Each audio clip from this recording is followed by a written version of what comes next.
Hello बच्चों, welcome to JET point. JET point में आपका बहुत बहुत स्वागत है। आज हम लोग ग्रेविटेशन चैप्टर के अंदर ग्रेविटेशनल फील्ड के बारे में समझेंगे और उसके पहले के लेक्चर में हमने ग्रेविटेशनल फोर्स के बारे में सीखा था। तो आज हम समझेंगे कि ग्रेविटेशनल फील्ड होता क्या है और किसी भी ऑब्जेक्ट के चलते ग्रेविटेशनल फील्ड प्रोड्यूस कितना करता है। अगर उसका मास m है तो ग्रेविटेशनल फील्ड कितना होगा। फॉर एग्जाम्पल, यहाँ पर अर्थ का अगर मास m है तो हम ग्रेविटी कहाँ तक देखते हैं, जहाँ तक हम ग्रेविटेशनल फोर्स को एक्सपीरियंस कर पाए। ग्रेविटी और ग्रेविटेशनल फील्ड में डिफरेंस ये है कि उसको मेजर करने के लिए ग्रेविटी और इन जनरल उस फील्ड में कहाँ तक हम फोर्स को एक्सपीरियंस कर पाए। तो ग्रेविटेशनल फील्ड स्ट्रेंथ या ग्रेविटी इज ऑलमोस्ट लगभग वो सेम ही चीज़ है, लेकिन हम टेक्निकली उसको अलग अलग दो हिस्सों में बांट सकते हैं। ठीक है, तो अभी हम समझते हैं कि ग्रेविटेशनल फील्ड क्या है। जैसा कि अभी मैंने बोला कि कोई भी फील्ड, ग्रेविटेशनल फील्ड ही नहीं, मैग्नेटिक फील्ड हो गया, इलेक्ट्रिक फील्ड हो गया और कोई भी आर्बिट्री टाइप का फील्ड हो जो कि एग्जिस्ट नहीं करता हो, इन फ्यूचर में करेगा, तो उसका डेफिनेशन ये है बच्चों कि जहां तक हम उस फोर्स को एक्सपीरियंस कर पाए, उससे रिलेटेड फोर्स को एक्सपीरियंस कर पाए। जैसे इन दिस केस कि अगर हम ग्रेविटेशनल फील्ड की बात करें तो हम उस कितने एरिया में ग्रेविटेशनल फोर्स, किस एरिया तक हम ग्रेविटेशनल फोर्स को एक्सपीरियंस कर पा रहे हैं, ये हमारा ग्रेविटेशनल फील्ड का डेफिनेशन है। या इलेक्ट्रिक फील्ड का या मैग्नेटिक फील्ड का सेम चीज़ कि हम कहाँ तक इलेक्ट्रिक फील्ड को एक्सपीरियंस कर पा रहे हैं या कहाँ तक मैग्नेटिक फोर्स को एक्सपीरियंस कर पा रहे हैं, तो हमारा करस्पॉन्डिंग फील्ड होगा। तो जैसे कि मान लीजिए कि अगर उसका मतलब क्या है कि जैसे कि अर्थ है और अर्थ पे से अगर कोई 10 मीटर 20 मीटर के हाइट से या अभी इस हाइट से हम किसी ऑब्जेक्ट को अगर ड्रॉप करते हैं तो ग्रेविटी अपने अंदर उसको खींच लेता है, जो कि हमने पिछले क्लास में इसको डिस्कस किया था, फोर्स लगाता है। लेकिन क्या हमेशा होगा? मान लीजिए कि अगर 10 किलोमीटर या 20 किलोमीटर या उससे भी ऊपर 200 किलोमीटर वहाँ से जाकर छोड़े तो क्या अर्थ के पास आएगा? तो वहाँ पर पता चलेगा कि नहीं आएगा, या आएगा भी तो चलो 100-200 किलोमीटर और बढ़ा देते हैं, 500 या 600 किलोमीटर में तो पक्का नहीं आएगा। तो उसका मतलब क्या है कि इसका भी अर्थ का एक कैपेसिटी है, कहाँ तक वो फोर्स को या कहाँ तक उसका फील्ड होगा, कहाँ तक उसको एक्सपीरियंस कर पाएंगे। जैसे कि ये हमारा अर्थ है और यहाँ से यहाँ तक इसका होगा कुछ स्मॉल आर मान लेते हैं। जैसे मान लीजिए कि यहाँ तक इसका रेंज है और इसका मास कैपिटल एम है, तो इसको तो अट्रैक्ट अपने आप कर लेगा ये चीज़। और मान लीजिए कि यहाँ पर तक है और मतलब रेंज इसका यहाँ तक है और यहाँ पर कोई ऑब्जेक्ट को करे अगर छोड़ दे तो उसको तो अट्रैक्ट कर नहीं पाएगा, तब वो क्या करेगा? तैरेगा। तो इसका मतलब क्या हुआ कि जो ग्रेविटेशनल फील्ड जो डिफाइन हमको करना है कि ग्रेविटेशनल फील्ड के किसी भी जगह का ये होता है कि उस पर फोर्स कितना लगता है पर unit test charge, F by मतलब कि कोई भी ऑब्जेक्ट पे उसका मास कितना लगता है। तो यहाँ पर टेस्ट मास इसलिए लिखते हैं कि उसका मास नेग्लेजिबल होना चाहिए। क्यों? क्योंकि उसका मास कंसिडरेबल होगा तो हो सकता है कि इसके ग्रेविटेशनल फील्ड को डिस्टर्ब कर दे या ये खुद इस पर फोर्स लगाना स्टार्ट करे, बहुत नेग्लेजिबल लेंगे। तो इन केस ऑफ हम कुछ भी अगर लेते हैं, यहाँ पर अभी तक आपको नॉन कोई भी ऑब्जेक्ट अगर दिखाई पड़ता है और अर्थ के कंपेरिजन में करें तो अर्थ उससे मैनी टाइम्स बहुत ज़्यादा है। 10⁻24 ऑर्डर का अर्थ का मास 10⁻24 kg ऑर्डर का होता है और मास यहाँ पर कितना होगा?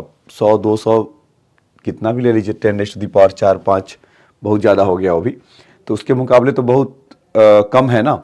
सो इसीलिए तो ग्रेविटेशनल फील्ड किसी भी पॉइंट ऑब्जेक्ट के लिए या मतलब ग्रेविटेशनल फील्ड अगर हमें डिफाइन करना होगा इसके चलते इस पॉइंट आर पर कितना होगा, तो कोई एक टेस्ट मास यहाँ पर m0 रखते हैं और वो उस पर कितना फोर्स लगता है पर यूनिट मास, तो हमारा वहाँ का ग्रेविटेशनल फील्ड का स्ट्रेंथ डिफाइन होगा।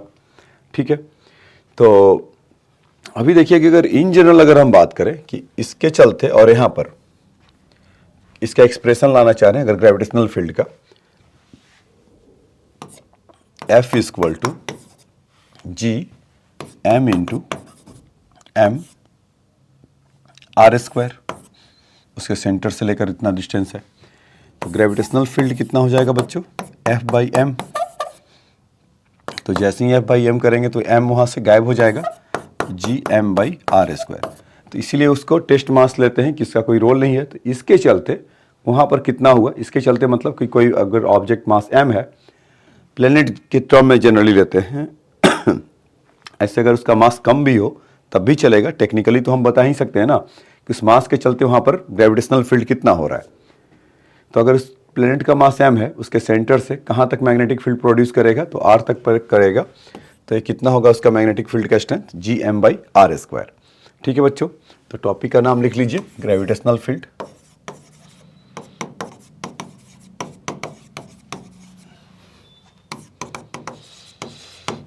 ये है ग्रेविटेशनल फील्ड और उसके बारे में ये चर्चा कर रहे थे। तो ग्रेविटेशनल फील्ड की जहां तक हम ग्रेविटेशनल फोर्स को एक्सपीरियंस कर पाए वो सारा एरिया, और वो उस वहां से उसके सेंटर से अगर टेक्निकल भाषा में करें, एरिया तो मतलब फील्ड का मतलब एरिया ही है, लेकिन इसके सेंटर से लेकर इस पॉइंट तक अगर r डिस्टेंस है तो उस पॉइंट r पर या उसके सेंटर से r पर, ये p पॉइंट कह देते हैं, तो उस पॉइंट P पर ग्रेविटेशनल फील्ड का स्ट्रेंथ कितना होगा, दिस मच Gm/r²।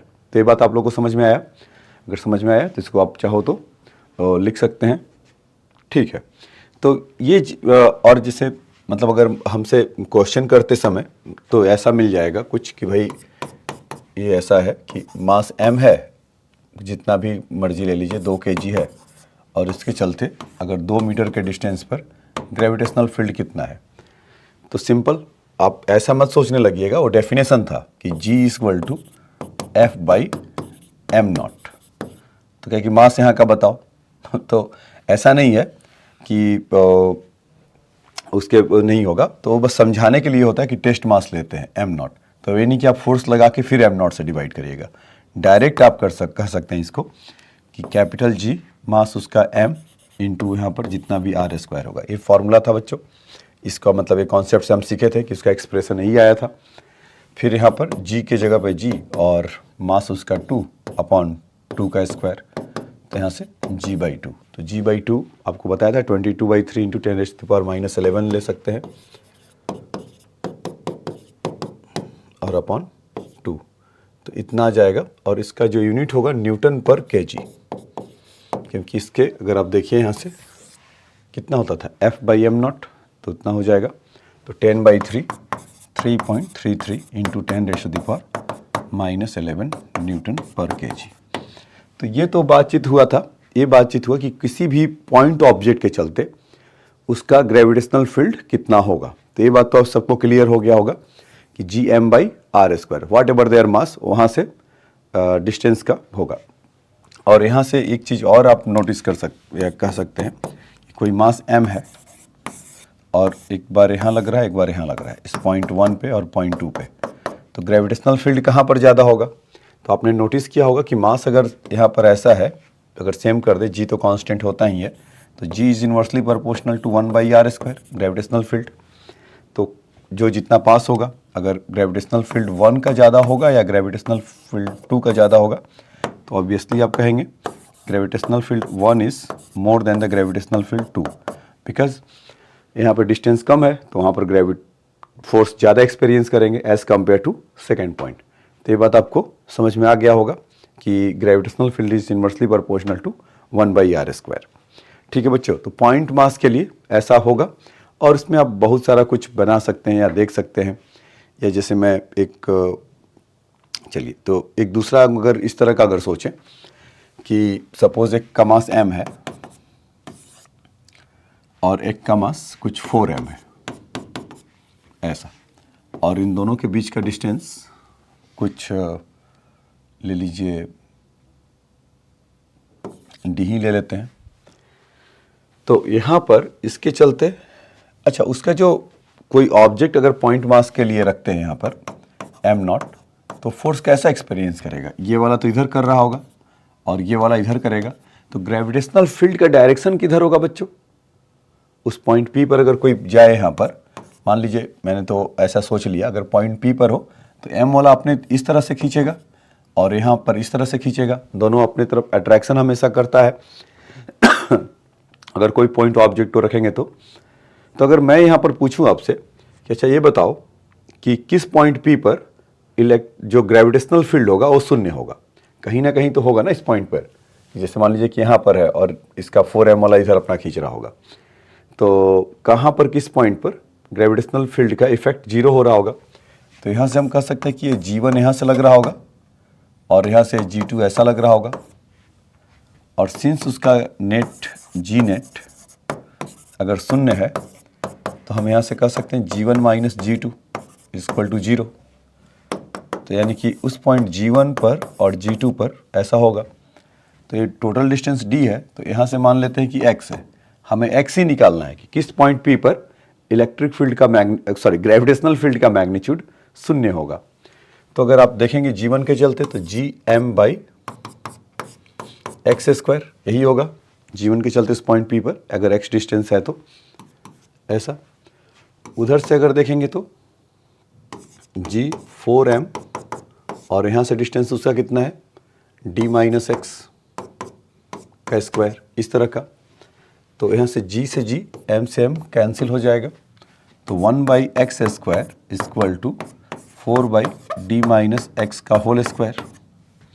तो 1 by X equal to D minus X, ऐसा कह सकते हैं क्या, क्योंकि उसका स्क्वायर रूट ले लिया। अगर आप उस मुहमाया में पढ़े, क्रॉस मल्टीप्लाई किया, अगर एक्सपेंड करेंगे तो क्वाड्रेटिक बनेगा, तो थोड़ा समय लग जाएगा, आएगा वैसे भी। तो यहाँ से जब इसको सॉल्व करेंगे आप तो d minus X upon X equal to 2। तो वहाँ से आप देख पा रहे होंगे कि 2x x, तो d इक्वल टू कुछ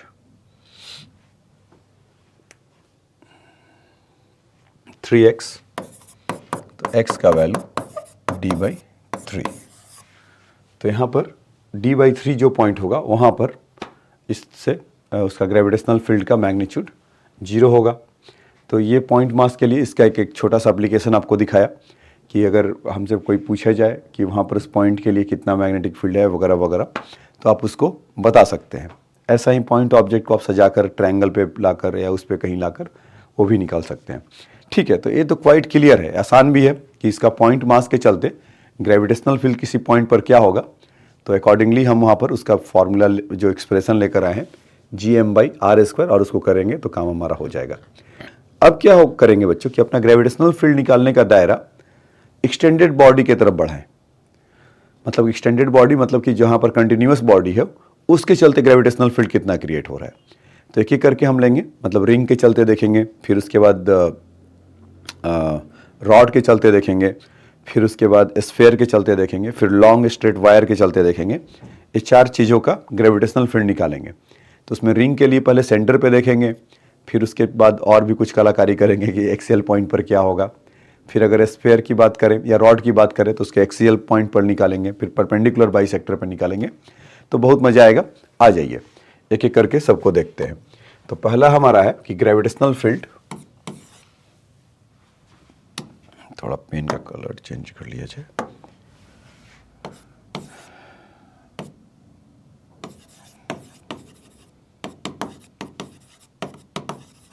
Gravitational field due to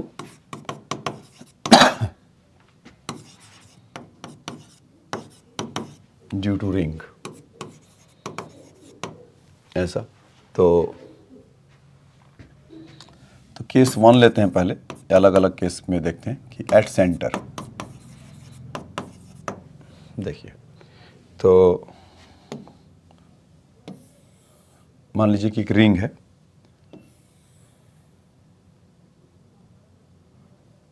ring का तो ये ऐसा रिंग है, ठीक है, इसका रेडियस r है, तो सिमेट्रिकल होगा। इसका मास सपोज m है, तो m मास के चलते उसके सेंटर पे पूछ रहा है कि एट सेंटर पे बताइए। तो इसमें अगर dm मास अगर यहाँ से लेते हैं ऐसा, तो उसके चलते इस पॉइंट पे ग्रेविटेशनल फील्ड का डायरेक्शन ऐसा होगा। ठीक इसके अपोजिट अगर ऐसा dm मास अगर लेते हैं तो यहाँ पर ग्रेविटेशनल फील्ड का डायरेक्शन ऐसा होगा। फिर यहाँ से dm पॉइंट यहाँ से लेते हैं पॉइंट मास, क्योंकि एक्सटेंडेड बॉडी है, कंटिन्यूअस बॉडी है, तो हमें ऐसा ही सोचना पड़ेगा, क्योंकि जो एक्सप्रेशन जो हमने निकाल कर लाया है ये g इक्वल टू ये पॉइंट मास के लिए है। तो यहाँ पर हर केस में ऐसा ही बन रहा होगा। अगर dm पार्ट का अगर हम लेकर आ रहे होंगे तो इसका इस पॉइंट पर इस साइड में होगा, और ठीक इसके डायमेट्रिकली अपोजिट अगर देखते हैं dm, तो यहाँ पर यहाँ पर इस पॉइंट पर कुछ इस तरह से होगा। तो ऐसे सिमेट्रिकल इनफाइनाइट पॉइंट हो सकते हैं बच्चों, एक ऐसे ऐसे, फिर मान लीजिए कोई यहाँ से ऐसे कर लिया, फिर ऐसे कर लिया, फिर ऐसा, फिर ऐसा, ऐसा, ऐसा। यू विल फाइंड दैट कि due to the there symmetry here at the centre the net gravitational field will be शून्य, जीरो। यहाँ पर ग्रेविटेशनल फील्ड एट सेंटर पे ड्यू टू द रिंग के चलते जीरो होगा, ड्यू टू सिमेट्री के चलते। अगर पॉइंट ऑब्जेक्ट को रखेंगे तो इक्वली फोर्स एक्सपीरियंस करेगा यहाँ पर, और नेट फोर्स पूछा जाए तो जीरो होगा, ये हमने आपको पिछले बार में बताया था। तो यहाँ पर gravitational field due to ring at a centre will be शून्य, जीरो, जीरो। तो इसको याद रखिएगा, मैं इसको अभी आगे भी प्रूफ करके दिखाऊंगा। अभी तो मैंने आपको थ्योरेटिकली समझा दिया ना कि देखो यहाँ से फोर्स लग रहा होगा, ऐसे ऐसा, वो कैंसिल आउट हो रहा है, तो उसके चलते नेट ग्रेविटेशनल फील्ड यहाँ पर कितना होगा, तो जीरो होगा। तो ये तो कहानी इस बात के लिए हुआ। अच्छा, ये तो सिमेट्रिकल है, मैं इसी पे एक क्वेश्चन ऐसा फ्रेम कर लेता हूँ कि मान लीजिए कि ये रिंग है,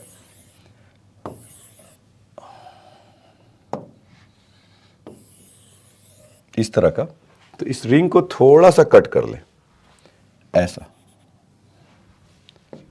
मान लीजिए कि अगर dx वाला पार्ट कट कर दे तो इसका तो सिमेट्री नहीं मिलेगा ना। अभी इसके लिए तो सिमेट्रिकल था, dm dm dm dm एक दूसरे को कैंसिल आउट कर रहे थे, और वो चला भी, मतलब कि इसका जीरो हो गया नेट ग्रेविटेशनल फील्ड। सपोज वहां से dx पार्ट रिमूव कर दिया, तो उसके चलते यहाँ का जो dx पार्ट होगा, ठीक अपोजिट वाला, उसके चलते ग्रेविटी मिलेगा एट सेंटर r पे, मतलब एट सेंटर C, और उसका रेडियस कर लीजिए r, और वो कितना होगा नेट बच्चों, कुछ इतना होगा, है ना। तो उसका सब कुछ बाकी का कहानी वही सब है, इसका मास m है, रेडियस r है। क्या तब बताइए कि ग्रेविटेशनल फील्ड का स्ट्रेंथ एट पॉइंट C पर क्या होगा। ये बात आपको समझ में आया। अभी क्या था कि इसमें सिमेट्रिकल था, तो इसके चलते सिमेट्रिकल था, तो हर कंपोनेंट, हर एलिमेंट का जो ग्रेविटेशनल फील्ड प्रोड्यूस कर रहा था एट सेंटर पे, it will be the cancel out to the each other. In now where this case, what I did, I make the a hole, or means just remove the dx part from the somewhere, and now asking for ki what will be the magnetic field at their center. So your simple question would be, means, or your concept will be a strike to your mind ki okay, dx part is not there, so must be the diametrically opposite dx part produce the some magnetic field, and next of the element will be the cancel out to the each other, the center due to the this region. Right? So what will be the magnetic field at the center due to the dx part? So let their mass at that part will be dx be dm. That thing would be dm. So at the center magnetic field, gravitational field, it is your g times dm over r square. Could be like that. So now important thing, what will be your dm? So dm will be not worry about that. What is the mass total m was? M, and it is the ring is the kind of mass distribution along there the length, there the periphery. So what is there the circumference is the 2 pi r, right, and multiply with the that dx part. That dx part should be, because in the question mentioned that, in the question asking itself that a dx part will be removed, then so multiply with the dx. So their mass of the dm would be like that. So quietly we put that that dm value, we will get that over the gravitational field. So in that way you can say that g m into dx and 2 pi r cube, is it, because of the r square and r will be multiplied to the each other and r cube. And look at there, don't worry about the r cube is coming in the denominator. Here is the numerator is a dx, is the unit of the length. So you can assume that this will be cancel out to the each other, and actually it is the same format. dm by r square means gravitation is inversely proportional to their distance square. That is the my mean of the r cube, right. So if the dx part will be absent of the ring, what will be the net magnetic field? In that case would be that expression. So if you want, write it quickly.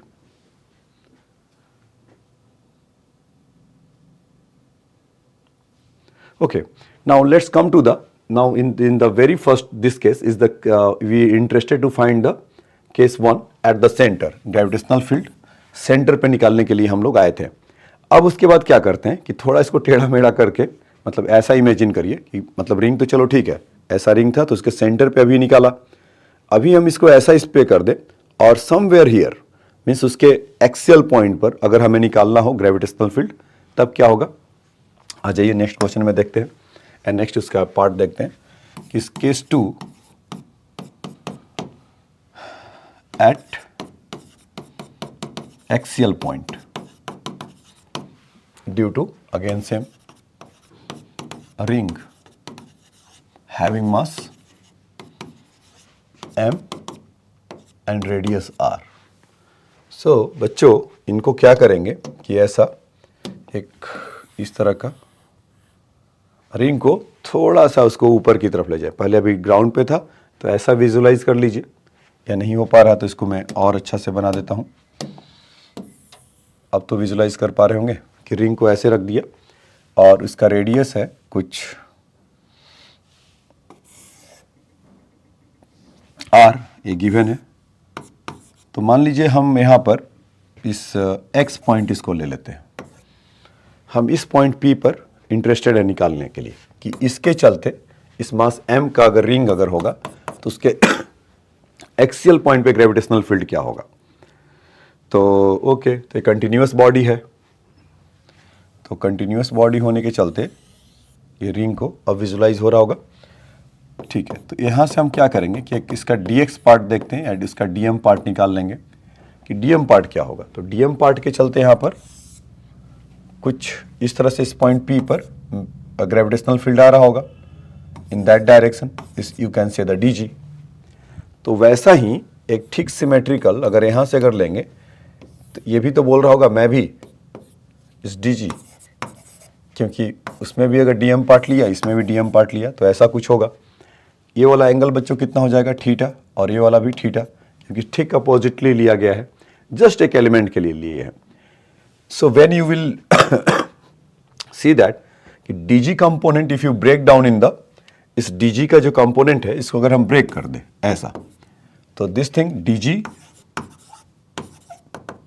Sine theta, और ये वाला component बच्चों dg cos theta, ऐसा होगा। अगर इस dg को दो पार्ट में ब्रेक करें तो dg sine theta dg cos theta यही होगा। ऐसे ही सेम अगर इस वाले पार्ट dg को भी ब्रेक करेंगे तो क्या आएगा, तो आप फटाक से कहेंगे कि dg साइन थीटा, और इसमें बस एक का ये ऐड हो जाएगा 2dg ऐसा। तो ऐसे अब सोचो कि कितने होंगे, इनफाइनाइट होंगे। आप इसको करते जाइए, यहाँ से dg का कंपोनेंट उसका आते जाएगा छोटा छोटा dm पार्ट का, और वो कैंसिल आउट होते जाएगा और सब किधर होगा, टुवर्ड द सेंटर ऐड होते जाएगा। बेसिकली मतलब dg जो टोटल नेट आएगा वो क्या हुआ, इक्वल टू dg तो नहीं, आप इसको ऐसा कह लीजिए,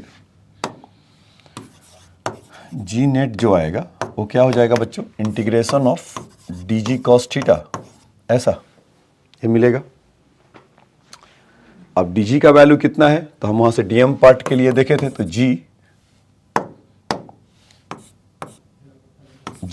into dm upon that distance, ये r है और ये x था, तो ये कितना हो जाएगा under root of r square plus x square, यही होगा। तो यहाँ पर इसका वैल्यू रख देते हैं, अंडर रूट में है तो रूट गायब हो जाएगा, r स्क्वायर प्लस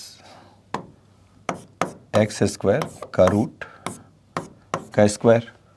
और एक चीज़ और होगा कि कॉस थीटा का वैल्यू भी देखना है, तो कॉस थीटा का वैल्यू कितना हो जाएगा बच्चों, यहाँ से देखिए कॉस थीटा ये थीटा है, so x upon this thing, so x upon under root of R square plus x square ऐसा।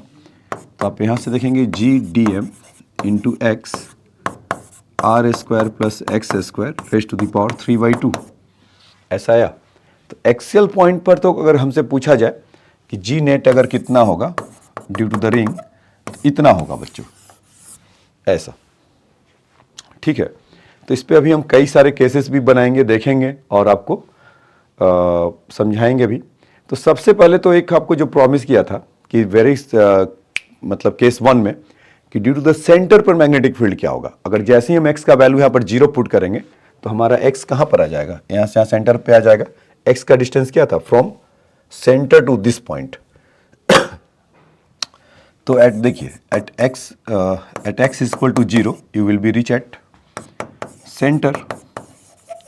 और जो अभी अभी एक्सप्रेशन लाए हैं g का, जरा सेंटर में इसमें वैल्यू पुट करिए। इधर कुछ भी चल रहा है, मल्टीप्लाई तो इधर ही है ना x के साथ, तो पूरा thing into 0 means some constant times into 0। तो कितना आ गया, इसका वैल्यू 0 आ गया ना सेंटर पे। तो ये बात आपको समझ में आया कि सेंटर पर gravitational field due to the ring would be 0 और उसका एनालिटिकल ट्रीटमेंट अभी देख कर देखा। पहले थ्योरेटिकल देखा था, आपकी सिमेट्रिकल के चलते कैंसिल हो रहा था। नाउ हमने एक्सियल पॉइंट का पुट किया और x का वैल्यू 0 किया, तो वहाँ से इसका वैल्यू 0 आ गया। ठीक है, अच्छा तो इसमें और कुछ केस देख लेते हैं कि इसके रिंग के पेरिफेरी पर कितना होगा मैग्नेटिक फील्ड। तो अगर हम x का वैल्यू अगर r पुट करेंगे तो कुछ मिल जाएगा। तो आइए देखते हैं इस एक्सप्रेशन में x की जगह पर अगर r पुट करेंगे आप, तो r स्क्वायर और r स्क्वायर और 3/2 x r/r, तो मतलब कुछ ना कुछ उसका वैल्यू होगा जो कि वहाँ से लेकिन उसके क्या कहते हैं, जो r उसका है पेरिफेरी पर नहीं है बच्चों, एक r कहीं इधर होगा। तो ठीक है, तो सेंटर पे तो एक चीज़ तो मिला हमें 0 है। अच्छा दूसरा केस इसका इसी में डिस्कस करते हैं।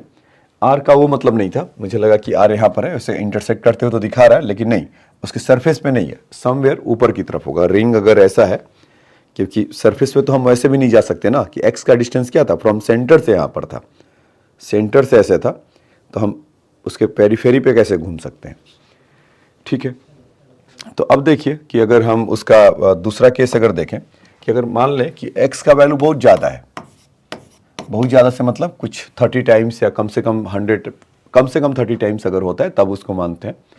तो जो एक्सप्रेशन अभी लेकर आए g का इस g m/x r² plus x² raise to the power 3/2। तो देखिए क्या जादू होता है। तो इसमें आप ऐसा कह सकते हैं कि x/r या x is much greater than r अगर है, तो यहाँ से हम ऐसा बोल सकते हैं कि r is much less than x, तो r/x is much less than 1। मतलब इसको हम बाद में निगलेक्ट कर सकते हैं। तो यहाँ से x² कॉमन अगर लेंगे बच्चों तो क्या मिल जाएगा, gm into x r²/x² plus 1 into x² बाहर निकालिए तो कितना मिलेगा, x3, क्योंकि x रेज़ टू पावर 2 और 3/2। जिनको ज़्यादा दिक्कत है r का वैल्यू 0 कर दो यहाँ से डायरेक्टली। अगर एक केस हमारे पास है कि x is much greater then, मतलब कि एक कुछ वैसा है बच्चों कि 100 है और r का वैल्यू 0.1 है, तो 100 है और r का वैल्यू 0.1 है, तो 0.01 हो गया ना। तो आप क्या लिखेंगे, 100.001 ऐसा, क्योंकि रैंक तो आता नहीं है फ्रैक्शन में, तो ये नंबर कहाँ से आएगा। ठीक है, जस्ट जोक था। तो ये मतलब किसको आप यहाँ से रूल आउट कर सकते हैं, किसको, r² को। तो यहाँ से भी आप देखिए तो ये कैंसिल हो जाएगा। तो फाइनल आने वाला क्या है, gm/x²। तो आंखों में कुछ चमक आया कि ये जो gm/x² एक्सप्रेशन कैसा था, ये तो पॉइंट मास के लिए बिहेव करता था ना, कि अगर कोई मास मान लीजिए कैपिटल M ही इसको रख लेते हैं और यहाँ पर x है, तो इस पॉइंट P पर ग्रेविटेशनल फील्ड क्या होता था, gm/x²। So in that case when x is a much greater than r, means अगर हम रिंग से बहुत दूर है यहाँ पर, तो रिंग कैसा बिहेव करने लगेगा, पॉइंट मास की तरह। तो बताने के पीछे का मकसद अब से ये था कि gm/x² होगा। ठीक है, एक केस और आता है, मतलब x is greater than much greater than r, अगर उसका रिवर्स कर दे, r is much greater than x, means you are somewhere in the inside of the ring, means inside of the ring, the not on the actually the mass embedded, but in somewhere here. You are here is center, means x is somewhere here. तो उस समय उसका magnetic gravitational field क्या होगा। तो simple है कि आप उस समय आप एक्स स्क्वायर का जो मल्टीपल है उसको तो रखे रहते हैं, क्योंकि मल्टीप्लाई कंसिडरेबल है। जैसे 100 इंटू अगर मैं 0.01 कहूँ तो इसको क्या बना देगा, 100 को तो 1 बना देगा। ये कह रहा था कि 100 इंटू 0.01 करूँ तो 1 होगा, लेकिन 100 प्लस 0.01 अगर करें तो ये ऑलमोस्ट 100 ही है। तो इसीलिए तो जहाँ पर एडिशन है उसको तो आप हटा सकते हैं, मल्टीप्लाई को कंसिडरेबल रखिए। तो यही केस, अगर इस केस में मैं ये कह रहा हूँ कि जब r is much greater than x, अभी क्या था, x is much greater than r, तो मतलब कि इसी पॉइंट, मतलब कि इस रिंग के ही आसपास अगर होगा तो in that case you will say that gravitational is gm into X over R cube. तो ये याद रखिएगा बच्चों। तो हम एक तरह से ये भी प्रूफ करके दिखा दिए कि मतलब जो एडवांस टाइप के क्वेश्चन होते हैं कि आप कहेंगे कि ठीक है इस तरह का रिंग है तो उसके सेंटर पर मैग्नेटिक ग्रेविटेशनल फील्ड क्या होगा, 0। वो तो सभी को समझ में आता है ड्यू टू सिमेट्री के चलते। ऐसा क्यों हुआ कि थैंक्स टू दिस एक्सप्रेशन, इस एक्सप्रेशन से हमने पुट करके दिखाया था पीछे। फिर दिखाया कि x is much greater than r है। तो यहाँ पर क्या हो रहा है कि 1/x², मतलब फाइनली ये पॉइंट मास की तरह हो गया। तो g is inversely proportional to 1/x², ऐसा जा रहा था। अगर उससे बाहर चले गए, अंदर आ रहे हैं हम, तो सेंटर पे है, तो सेंटर से कहीं पर उसका r का जो भी वैल्यू होगा, लेकिन आप यहाँ पे देख रहे हैं कि इनसाइड है तो g is directly proportional to x। ये वाला एक्सप्रेशन ये कह रहा है ना कि g इक्वल टू gmx/r³ है, तो g is directly proportional to x।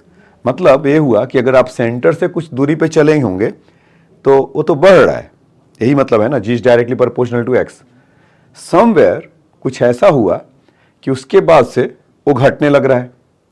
पहले सेंटर पे तो बिल्कुल 0 है, तो 0 से लेकर कहीं बढ़ रहा है, और बढ़ने के बाद ये कब तक बढ़ेगा बच्चों, जब x का वैल्यू जब तक r होगा। x का वैल्यू जब जैसे ही r पुट करेंगे तो वो कैंसिल आउट हो जाएगा r का, और मैक्सिमम इसका gm/r² होगा। उसके बाद जैसे ही आप आगे बढ़ेंगे तो ये क्या हो रहा है, डिक्रीज कर रहा है 1/x² से। तो क्यों ना आपसे एक दिमाग में कुछ क्वेश्चन आया, पूछ लूँ। इसका मतलब कि ग्रेविटेशनल फील्ड सेंटर पे तो 0 है, लेकिन जैसे जैसे वहाँ से आगे बढ़ रहे इंक्रीज कर रहा है। एक पॉइंट पे मैक्सिमम हुआ होगा और वहाँ से फिर डिक्रीज होना स्टार्ट हुआ होगा। तो क्यों ना हम उस पॉइंट को पता कर लें कि मैक्सिमम कहाँ पर हुआ है। आ जाइए कि मैक्सिमम किस पॉइंट पे हुआ। मेरा क्वेश्चन समझने में आया, मैं क्या पूछना चाह रहा हूँ आपसे। मैं ये पूछ रहा हूँ बच्चों कि ग्रेविटेशनल फील्ड समवेयर एक पॉइंट है जहाँ पर मैक्सिमम हुआ होगा। क्यों? क्योंकि सेंटर पे तो 0 है ग्रेविटेशनल फील्ड, और जैसे जैसे हम आगे की तरफ बढ़ रहे हैं तो g is directly proportional to x। ये अगर इन साइड में है तो ऐसा हो रहा था, g is directly proportional to x, और r जब x जब बहुत ज़्यादा हो जा रहा है तो फिर ऐसे होने लग रहा है, बिहेव कर रहा है 1/x²। तो मतलब ग्रेविटेशनल फील्ड पहले इंक्रीज किया फिर उसके बाद डिक्रीज किया। तो पहले इंक्रीज किया फिर डिक्रीज किया, तो मैक्सिमम मिनिमम का भी कॉन्सेप्ट लगाइए। तो somewhere gravitational field will B maximum. So now question is, where should be the at what point will the gravitational field be maximum, and what will be there the magnitude of the gravitational field? Get it? मैं इसको question के format में ही डाल देता हूं। ये ऐसा है हमारा रिंग,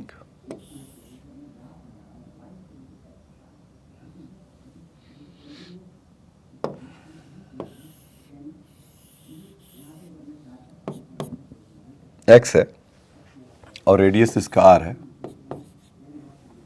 आप देखेंगे कि इसके समवेयर अंदर ही हो रहा होगा। ठीक है, तो अभी तो मैंने आपको gravitational field due to the point P पर यहाँ पर g equal to gmx over r² plus x² raise to the power 3/2 ऐसा होगा। इसके लिए यहाँ पर एक्सियल पॉइंट पे ग्रेविटेशनल फील्ड का मैग्नीट्यूड यही था। अब मैं आपसे पूछ रहा हूँ कि बताइए वो पॉइंट कहाँ पर होगा मैक्सिमम। तो g का वैल्यू किसके साथ वैरी कर रहा है, x के साथ। तो थोड़ा बहुत डिफ्रेंसिएशन का ये टेस्ट कर लिया जाए।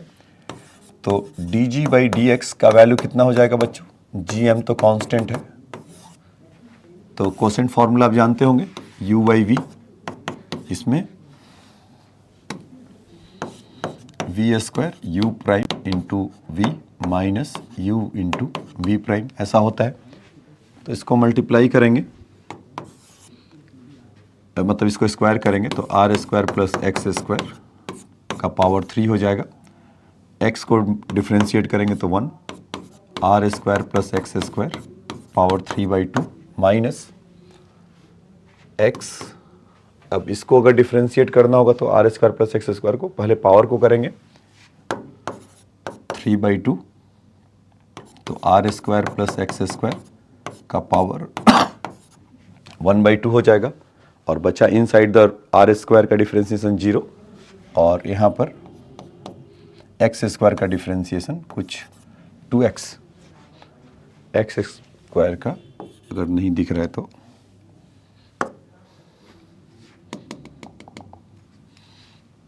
इस 2x, अब तो विजिबल है यहाँ पर इस कोने में R square plus x square का एक। तो अभी हम क्या जानते हैं कि मैक्सिमम या मिनिमम हो, जी मैक्स अगर होगा, यहाँ पे लिख दे रहे हैं कि if G is max, gravitational field is max, then D G by D X value will be शून्य। तो जैसे ही शून्य गया तो ये सब तो नॉन जीरो वैल्यू है तो चले गए, इनको होना पड़ेगा। ये इक्वल टू में ये आर स्क्वायर डिनोमिनेटर ये गया, जी एम बाई इधर गया, तो ये तो जीरो वैल्यू नहीं है, तो जीरो इनको ही होना पड़ेगा। तो क्या बचा हमारे पास, R square plus x square raise to the power 3/2, थोड़ा समेट लें, 2 से 2 कैंसिल हो जाएगा, और यहाँ से 3x square R square plus x square का पावर 1/2, ऐसा। इसको यहाँ से कॉमन ले लो तो कितना बचा, 0 R square plus x square, क्योंकि एक रूट तो हट गया तो एक ही बचेगा, और वहाँ पर हाफ है तो रूट तो बाहर हो गया, माइनस 3x स्क्वायर। जब इसको आप सॉल्व करेंगे, X square minus 3x square is minus 2x square, इधर आएगा 2x square, so 2x square is equal to R square. तो x का वैल्यू कितना हो जाएगा, r/√2। तो मैक्सिमम वैल्यू कहाँ पर आया बच्चों, x equal to when r/√2, और r/√2 का वैल्यू अगर आप जानते होंगे तो 0.707, x इतना r, तो मैंने आपको बोला था कि इन साइड पर ही कहीं मैक्सिमम होगा। तो मतलब कि रिंग के अंदर ही वो एक पॉइंट ऐसा आया होगा 707 r का, तो वहाँ पर मैक्सिमम वैल्यू इसका मिलेगा ग्रेविटी का। तो उसमें पूछा भी गया है कि फाइंड कि वेयर वो maximum field, gravitational field is the maximum. So at that point x is equal to r/2, so you can say that कि at x is equal to r/√2 gravity will be maximum. And now अब उसके बाद निकालेंगे कि इसका maximum value बताइए। तो simply अगर आप यहाँ से x का वैल्यू r/√2 इस इक्वेशन में अगर आप पुट कर दें तो इसका वैल्यू मिल जाएगा। तो इसी पे लिख देता हूँ कि g equal to gm r/√2, और वहाँ पर थोड़ा सा सोच लीजिएगा, r x स्क्वायर का वैल्यू r²/2 हो जाएगा, तो 3r²/2 का पावर 3/2, ऐसा। तो यहाँ से जो स्पेस नहीं है यहाँ पे लिख दे रहा हूँ कि g का वैल्यू, ये चीज़ ऐसा, तो g का वैल्यू कितना जाएगा, gm, देखिए जब r² को करेंगे तो r³ होगा, एक r ऊपर बैठा हुआ है तो कैंसिल होने के लिए, तो gm/r², ऐसा होगा। √2 तो है यहाँ से अगर करेंगे तो 3 का पावर 3/2 है, तो 3√3 ऐसा आ जाएगा। इसका 2 का पावर 3/2 है तो ऊपर गया तो 2√2, और √2 नीचे से, तो यहाँ से क्या बचेगा, 2। तो ऐसा एक्सप्रेशन मिलेगा बच्चों, g इक्वल टू 2gm/3√3r²। बोलिए हाँ या ना, ये बात समझ में आया? अगर आया तो इसको आप चाहें तो लिख सकते हैं, मैं आपको पॉज करके दे देता हूँ क्योंकि ये इंपॉर्टेंट पार्ट है और एडवांस का है, तो आपको ये समझने में सहूलियत मिलेगा। पहले तो आप इसको लिख लीजिए, यहाँ से ये, यहाँ से इसको लिख लो केस 2 से, कि at axial point due to the ring m and r है तो उसका क्या क्या होगा, g नेट का वैल्यू। तो इस वे में आप इसका एक्सियल पॉइंट पे निकाल सकते हैं। तो मैं आपको, आप पॉज कर लीजिए।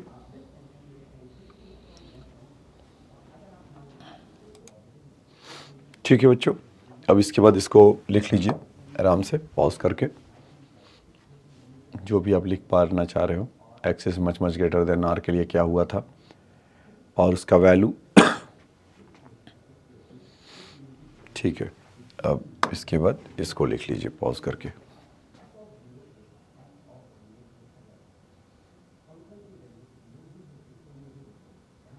ठीक है, अब देखिए इसी में मैं क्वेश्चन भी चाहो तो फ्रेम कर सकता हूँ और जो क्वेश्चन आते हैं कह देता है कि एक मास m है, ठीक, और इसका मास कैपिटल M है और इसका R है।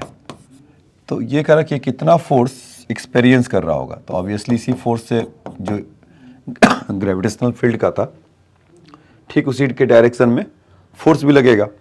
तो कितना फोर्स होगा, तो अभी आपको बताया था gravitational field is equal to F/m।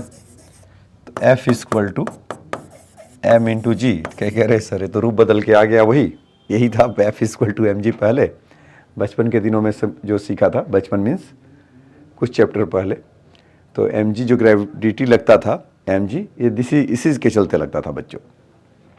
अब यहाँ से तो फिर बच्चों को जैसा ही है m, g का वैल्यू उसमें आप रेडीमेड वैल्यू देखे थे कि जी एम। अच्छा, ये डिस्टेंस नहीं दिया था, ले लीजिए x upon r square plus x square 3/2। तो जब फोर्स की बात चला ही है तो आपको ये भी बता दूं कि इसी जो अभी एक उसमें जो केस देखा था ना कि r is much greater than x, अगर ये बहुत पास होगा यहाँ पर तो ये ऑसिलेट करेगा। जब SHM आपको सिखाऊंगा तब उस क्वेश्चन को याद रखिएगा, इसको बताऊंगा। ठीक है, तो ये तो कहानी था हमारा कि रिंग के चलते क्या हुआ, और इस पे क्वेश्चन भी अभी होगा आगे, तो वो भी आइए देख ही लेते हैं। तो यहाँ पे क्वेश्चन है, कह रहा है कि uniform ring of mass m of radius a is placed directly above the uniform sphere, ठीक है, and equal radius. The center of the ring is at the distance √3/a from the center of the sphere. Find a gravitational force exerted by the sphere on the ring.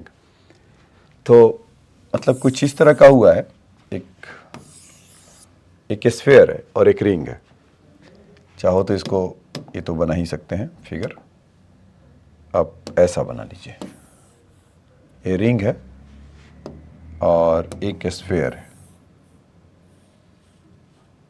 ठीक है, और उसमें question में mention है कि uniform mass m, उसका radius ये है और यहाँ से यहाँ तक इसके सेंटर का बीच का डिस्टेंस √3a है। तो कह रहा है कि बताओ find the gravitational force exerted by the sphere on the ring. तो जैसा हम जानते थे कि ये वाला अपने जितना जोड़ लगा के खींचेगा इसके चलते, और ये वाला जितना ये खींच सकता है, तो एक दूसरे पे जो फोर्स लगता है, तो आपको न्यूटन्स थर्ड लॉ का भी याद दिलाता है कि हर फोर्स, मतलब कि यहाँ पर क्या होता है ग्रेविटेशन के अंदर, आपने इसको बताया था F is equal to G m1 m2 by R square. तो जितना m1 m2 को खींचता है वही m2 m1 को खींचता है, मैग्नीट्यूड वाइज तो दोनों का सेम ही है। तो इसका मास अगर स्मॉल m है रिंग का और इसका सेंटर पे m है, तो अभी देखें कि इसके चलते ग्रेविटेशनल फील्ड तो हम जानते थे, यहाँ पर इस पॉइंट P को कर लेते हैं, तो इसके चलते यहाँ पर ग्रेविटेशनल फील्ड कितना हो जाएगा ड्यू टू रिंग।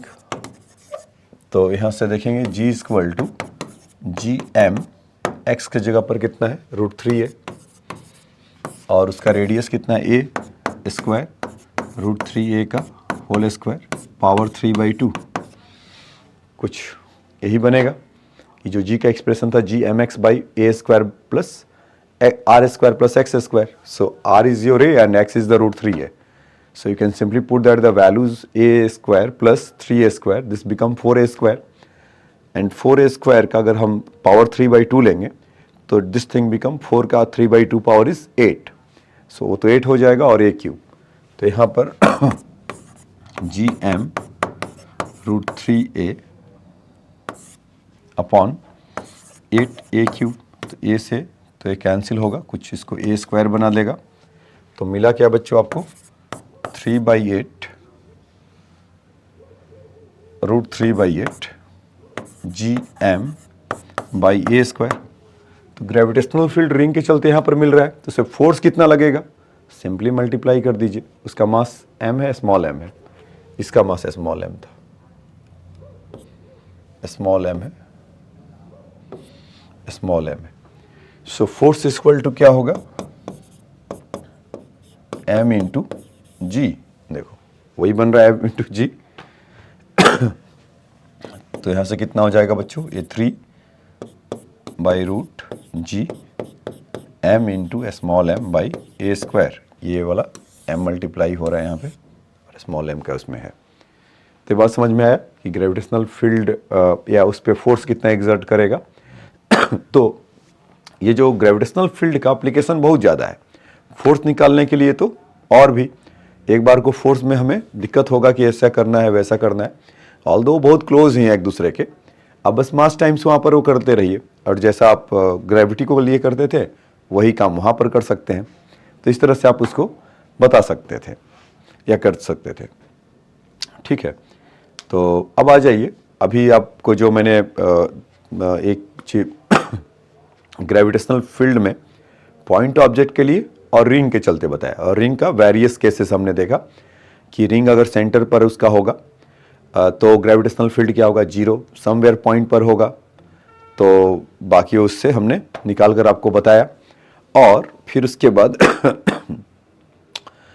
बाद अगर dx पार्ट वहाँ से कट आउट होता था तो उसके चलते ग्रेविटेशनल फील्ड क्या होता था, ये सब चीज़ें हमने देखा बच्चों। अब आ जाइए इसमें इसका नेक्स्ट टॉपिक लेते हैं कि gravitational field due to the rod.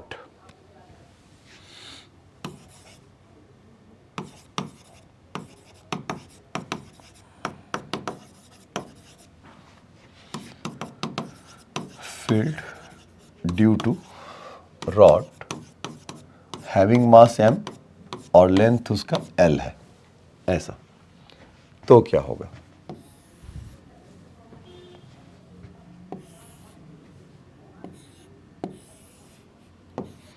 ये ऐसा है और उसमें मेंशन है कि r डिस्टेंस या x डिस्टेंस ले लीजिए, x ज़्यादा है, उसमें l और उसका मास m है। तो इस पॉइंट P पे बताना है एक बार और दूसरी बार इस पॉइंट P पे बताना है। तो अभी इस पॉइंट पर जहाँ पर पहले वाला मार्क किया हूँ उसके लिए पहले बता देता हूँ। तो ऐसा कल हमने आपको फोर्स के लिए भी बताया था। तो यहाँ पर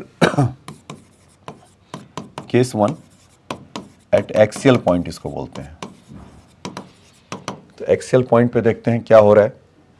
तो यहाँ से क्या करें कि चलो x लिया है तो इस पॉइंट P से यहाँ से डिस्टेंस r ले लेते हैं। ये r होगा तो छोटा सा पार्ट dr ही होगा। तो dr के चलते यहाँ पर ग्रेविटेशनल फील्ड कैसा हो रहा होगा, अट्रैक्ट कर रहा होगा इस पॉइंट पर ऐसा। सो dg would be g times of उस ds पार्ट का मास, सपोज dm अगर है तो अपॉन r स्क्वायर। सिंपल मायने में तो यही होगा। तो dm पार्ट का मास कितना होगा, m by l mass per unit length, और उसमें dx या dr पार्ट है तो इससे dr से मल्टीप्लाई कर देंगे। तो dm पार्ट का मास कितना हो जाएगा, m by l into dr। तो dg का वैल्यू बच्चों कितना हो जाएगा, g m by l into dr and whole divided by r square is this much. So you can say that कि g m over l into dr upon r square integrate कर दें dg को भी। तो कहाँ से कहाँ तक को उसमें r का वैल्यू होगा, उसमें x से लेकर, मतलब इसका r का वैल्यू कहाँ से था, यहाँ से लेकर x से लेकर l प्लस r या l plus x plus l, ऐसा आप कह सकते हैं। लिमिट्स को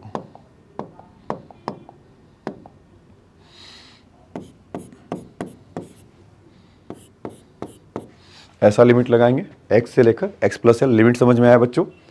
x का वैल्यू r का वैल्यू क्या होगा, एक यहाँ से r क्योंकि पॉइंट P से लिया है तो x और यहाँ से ये वाला डिस्टेंस L और जोड़ दीजिए तो L प्लस एक्स, तो ऐसा dr/r का स्क्वायर dr/r स्क्वायर का इंटीग्रेशन अगर आप देखेंगे तो -1/r आएगा।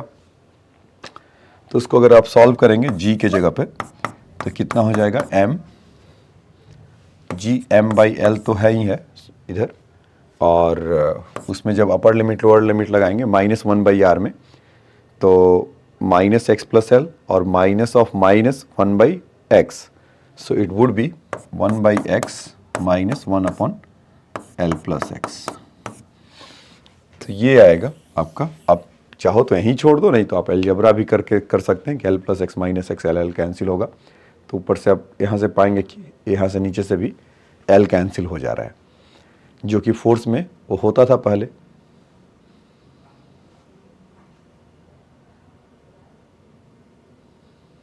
ठीक है, तो इसको आप चाहें तो नोट डाउन कर लीजिए। अभी केस 1 एक्सियल पॉइंट के लिए कर रहे हैं,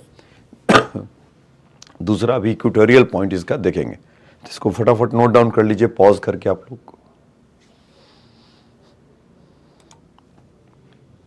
ठीक है बच्चों, लिख लिया होगा। अब देखिए इसका केस 2।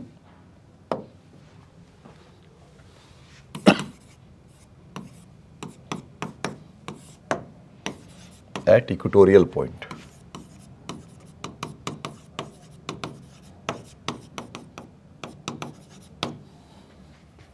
तो रॉड ऐसा बना लेते हैं, इसमें इसके परपेंडिकुलर बाइसेक्टर ये होता है, मतलब कि रॉड के ठीक परपेंडिकुलर बाइसेक्टर इस पॉइंट पी को ऐसा बोलते हैं। तो फिर से आप वही काम कर सकते हैं कि आप मान लीजिए कि x डिस्टेंस यहाँ से ले लीजिए, x डिस्टेंस यहाँ से पूछा है, तो ऐसे देखेंगे इस पॉइंट P पे तो ग्रेविटेशनल फील्ड का जो डायरेक्शन होगा इसके चलते टुवर्ड द ऐसा ही बनेगा। और तो ठीक है, तो फिर से कैसा करते हैं कि सेंटर से ये r डिस्टेंस ऐसा कर लेते हैं और छोटा सा पार्ट इसका dr ले लेते हैं, यही होगा। तो dr के चलते यहाँ पर आप देखेंगे कि कुछ ग्रेविटेशनल फील्ड g या dg कह लीजिए, इस पॉइंट मास dr के चलते कुछ dm होगा, जैसे पहले लिया था इसी डायरेक्शन में होगा। तो एक कुछ एंगल थीटा होगा क्या, तो इसका ये कंपोनेंट नीचे की तरफ dg cos थीटा होगा और यहाँ से dg sin थीटा होगा, यही होगा बच्चों। ये अगर विजिबल नहीं है तो और थोड़ा बड़ा करके लिखा जा सकता है, मतलब बोल तो रहा हूँ तो समझ में आ रहा होगा कि dg अलोंग द इस तरह से है और इसका ये वाला कंपोनेंट dg cos थीटा है, थीटा आपको दिखाई पड़ रहा होगा ये चीज़, और dg sin theta along the है। तो ड्यू टू द सिमेट्रिकल आप इधर से भी लेंगे इस साइड से भी, तो ये ऐसा कुछ मिलेगा। यहाँ पे शेप अगर आपको दिखा दूँ, इस तरह से अगर आप देखेंगे तो ये अभी यहाँ के लिए था तो इस डायरेक्शन में जो dg मिल रहा होगा तो ऐसा इस साइड में आ रहा होगा। जब उसको आप ब्रेक करेंगे तो dg का ये यहाँ से dg sin थीटा मिलेगा और फिर से dg cos थीटा उसमें आ जाएगा। तो बेसिकली होगा क्या कि जो g नेट होगा, जो g नेट होगा यहाँ से, तो वो dg cos थीटा बनकर आएगा। मतलब आसान भाषा में क्या है, sin थीटा वैल्यू कैंसिल होते जाएगा। तो जहाँ तक dg का एक्सप्रेशन है तो यहाँ से m, मतलब इसका अगर जो हम एक्सप्रेशन लिख पाएँ तो क्या लिख पाएंगे, g into D M over that much of distance, इसको हमने क्या माना था x, और ये r है तो ये कितना हो जाएगा √x² प्लस r², ऐसा। तो ये इसका स्क्वायर होगा तो x² प्लस r² तो ये हट जाएगा, और cos थीटा का वैल्यू बच्चों यहाँ से cos थीटा का वैल्यू देखिए इस x by √x² plus r², ऐसा आएगा। तो g और dm का वैल्यू तो कभी भी ऑन है, मास per unit length into dx कर देंगे, सॉरी dr लिया है तो dr कर देंगे, ऐसा।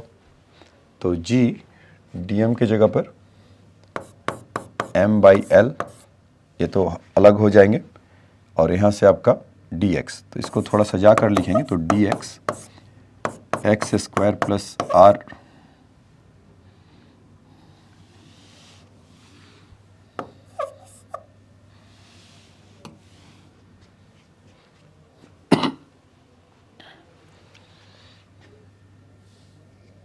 ठीक है, यहाँ से dr 3/2 ऐसा मिलेगा, gm/l x dr x² plus r² 3/2।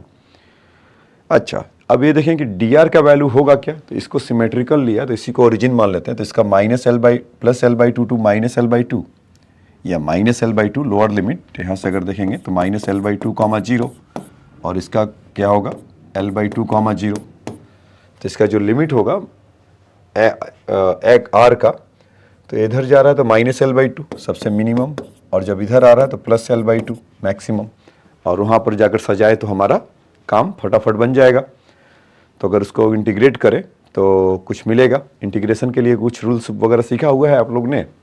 जब भी इस तरह का होता है, r वेरिएबल है और x² प्लस r² है, तो r = x tan थीटा ऐसा पुट करते हैं। तो वो आप वहाँ पर जैसे ही करेंगे तो x² plus x² tan² theta x² को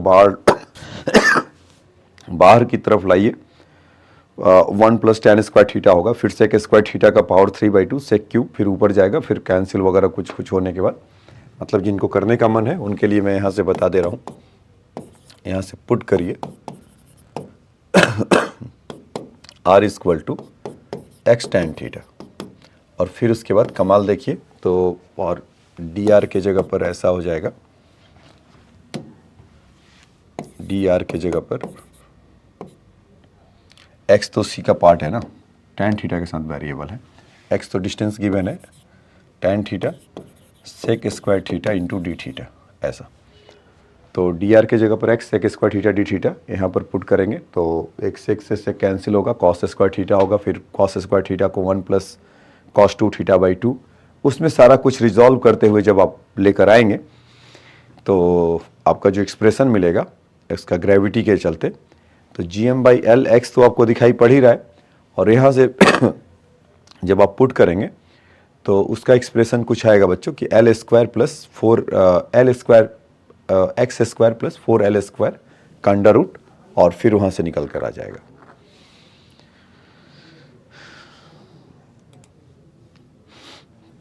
तो आफ्टर द कैलकुलेशन के बाद आप इसको देखेंगे, ये जो g का जो फाइनल वैल्यू आएगा यहाँ पर लिख दे रहा हूँ, g = 2gm over x distance लिया था तो x plus l² plus 4x², मैंने शायद 4l² बोल दिया था, नहीं l² प्लस 4x²। तो इसका आप ऐसा कर सकते हैं। तो उसका फॉर्मेट याद रखिए कि जो भी डिस्टेंस x होगा, क्योंकि हर बार तो इंटीग्रेशन करने जाएंगे नहीं, तो आप इसका रिजल्ट आप याद रखते हैं कि मतलब मान लीजिए कि l डिस्टेंस से है और मतलब l रॉड का है, और वहाँ पर l/2 पूछ लिया या l पूछ लिया, मतलब क्वेश्चन में कुछ ऐसा देख लिया कि एक रॉड है और यहाँ से l इसका है, तो उसके परपेंडिकुलर बाइसेक्टर पे l डिस्टेंस पे इस पॉइंट P पे बताइए ग्रेविटेशनल फील्ड कितना होगा। तो हम अब पूरा तो को करेंगे नहीं, तो इसीलिए इसको बताया ग्रेविटेशनल फील्ड = 2gm, वहाँ पर कितना था x, तो l हो गया x की जगह पर, इंटू l² प्लस 4l², तो कितना आ जाएगा 2gm ओवर √5 l², ऐसा। तो कितना आसान है, मतलब कि पॉइंट P पे पूछे या उसके एक्सेल वाले पॉइंट पे भी था, तो आप आसानी से इसको लगा सकते हैं। या इसी में मैं एक रॉड और जोड़ दूं, ऐसे ऐसा, मतलब 2 रॉड को कर दे ऐसा, मतलब अब देखो बहुत सारा कॉन्सेप्ट एक बार क्लियर हो गया। मेरा काम है सिखाना आपको 1 पॉइंट, आपका काम है कि वहाँ से बनाना है 10 पॉइंट। अब यहाँ पर एक रॉड R1 है और एक रॉड R2 है। चलो इसी को फ्रेम कर देते हैं। यहाँ से डिस्टेंस L दिया हुआ है और यहाँ से भी चलो L ही दे दिया। तो दोनों का अगर देखेंगे तो ये वाला ये इधर की तरफ लग रहा होगा, ये वाला इधर की तरफ लग रहा होगा, म्यूचुअली परपेंडिकुलर होंगे। तो जी नेट का वैल्यू कितना हो जाएगा बच्चों? कुछ आपका जितना भी जी आया है √2, क्योंकि ये स्क्वायर करके सम करेंगे तो ये आपका g√2 बनेगा। और जी का वैल्यू हमारा कितना है? 2gm/√5 L² √2 times. और अब उसमें फिर कलाकारी करने के लिए क्या कर देंगे कि L का वैल्यू 2L दे दे, थोड़ा सा उसको बढ़ाकर इसका लेंथ यहाँ पर 2L कर दें। तो उस तरह से कुछ कुछ होगा तो हम उसको और आसानी से समझ सकते हैं। उसके मास के जगह पे m के बजाय 4m, मतलब कुछ इस तरह का हो कि एक वहाँ पर सिंपल वैल्यू आ जाए या इंटीजर टाइप का कुछ यहाँ से बन जाए। मतलब इसी क्वेश्चन को अगर इसी में इंटीजर बनाना हो तो 2/√5 है, अगर इसके लिए ऐसा L के लिए है तो, और इसका डिस्टेंस का वैल्यू कम ज़्यादा या करेंगे तो फिर उसके लिए बन जाएगा। तो अलग अलग करके तो इसको इंटीजर टाइप के भी क्वेश्चन में इसको पुट कर सकते हैं। तो खैर आपको ये चीज़ अगर समझ में आए तो इसको फटाफट नोट डाउन कर सकते हैं। फिर उसके बाद दूसरे इसके लिए चलेंगे।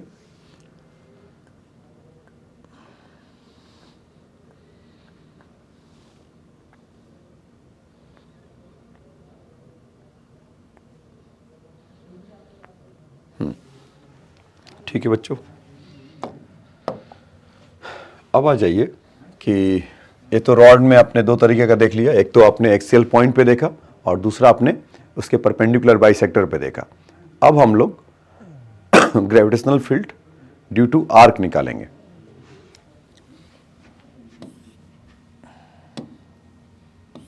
ये ऐसा आर्क है इस तरह का, और इस आर्क का मास m है, और वो कुछ एंगल जो सबटेंड कर रहा है यहाँ पर उसके सेंटर पे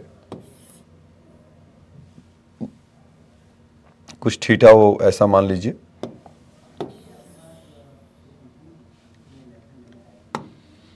ये ऐसा थीटा अगर सबटेंड कर रहा है तो पूछ रहा है कि इसके चलते, और उसका रेडियस ऑब्वियसली r गिवन ही होगा। r गिवन है, गिवन होगा क्या? गिवन है। तो जब इसको अगर हम पूछा जाए कि इस पॉइंट P पर क्या होगा, तो हम यहाँ से कुछ ऐसा ले लेते हैं कि इसके सेंटर पे क्या होगा। तो फिर से हम वही काम करें कि ये अल्फा अगर होगा तो ये d अल्फा होगा, है ना बच्चों? एंगल मान लेते हैं अभी के लिए अल्फा है, क्योंकि बीचों बीच अगर देखेंगे तो 5 θ/2 बनेगा। तो मान लीजिए कि अल्फा है, तो मैंने इसको d अल्फा ले लिया। तो यहाँ से इसका जो मास होगा कुछ dm बना रहा होगा इसका। तो ग्रेविटेशनल फील्ड अगर देखेंगे तो इसके चलते अभी क्या लग रहा होगा? कुछ ऐसा। तो इसका जो कंपोनेंट आएगा d अल्फा का, एक इस तरह से और एक उसके अलॉन्ग, तो d अल्फा कॉस अल्फा बनकर आएगा और दूसरा वाला d साइन अल्फा। तो ऐसे ही अगर सिमेट्रिकल इधर से देखेंगे तो वो भी अगर अल्फा बना रहा होगा तो उसका कैंसिल होते जाएगा और वहाँ से कॉस अल्फा का वैल्यू आपको मिल जाएगा। तो मतलब कि कहने का मतलब है कि जी नेट जो यहाँ से निकल कर आया इन शुद्ध भाषा में, इंटीग्रेशन ऑफ यहाँ से कि जो जी मान लीजिए या डी जी कह लीजिए, तो डी जी कॉस अल्फा का इंटीग्रेशन यही होगा। डी जी का वैल्यू जहाँ तक है तो यहाँ से हम कह सकते हैं कि D M G D M over r² into cos alpha. और डी एम का वैल्यू जहाँ तक है, तो डी एम का वैल्यू हम कैसे बता सकते हैं कि इसमें टोटल एंगल कितना है। अच्छा, उसमें डी अल्फा है और टोटल थीटा है, तो इसको हम यहाँ से कह सकते हैं कि m/θ इंटू डी थीटा। ये समझ में आया? अगर समझ में नहीं आया तो कोई बात नहीं, आप इसको क्या कर सकते हैं, समझ में आया तो कोई बात क्यों नहीं है। मतलब कि इसका जितना भी इसका रेडियस है तो इसका r कितना होगा? r into theta. अगर नहीं आया बच्चों तो देखिए ऐसे, मतलब आएगा यही मास पर यूनिट लेंथ कितना होगा? इसका थीटा है और उसका रेडियस r है, तो r इंटू थीटा। और डी फाई पे कितना, डी अल्फा पे कितना बना रहा होगा? ये डी अल्फा है, टी थीटा लिख दिया गया,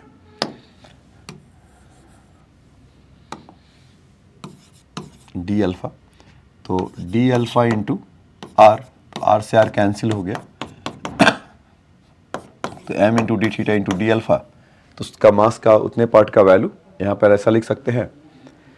तो कितना आ जाएगा ये G M by theta into R square, और यहाँ से cos alpha into D alpha, ऐसा ये होगा। अब हमें इसको इंटीग्रेट करना था, तो इंटीग्रेशन में थीटा आर जी एम तो कांस्टेंट पार्ट है, ये गिवन ही है। यहाँ से जब आप करेंगे तो माइनस थीटा बाई टू, क्योंकि सेंटर में बिल्कुल है, तो इससे minus D by two plus D by two theta by to, ऐसा। कॉस अल्फ़ा का इंटीग्रेशन कितना हो जाएगा बच्चों? वहाँ दोनों जगह माइनस कैसे हो सकता है? क्योंकि अगर ऐसा होगा, आपको तो सब तो पढ़े होंगे कि अगर लिमिट अगर सेम हो जाए तो इसका एरिया शून्य हो जाता है। तो खैर minus theta by two to theta by two, तो कॉस अल्फ़ा का इंटीग्रेशन करेंगे तो साइन अल्फ़ा हो जाएगा। तो यहाँ से इसको लिख लें कि G M upon theta R square into cos alpha का इंटीग्रेशन इज साइन अल्फ़ा, और यहाँ से theta by two to minus theta by two, upper limit lower limit put करेंगे तो G M theta by R square cos,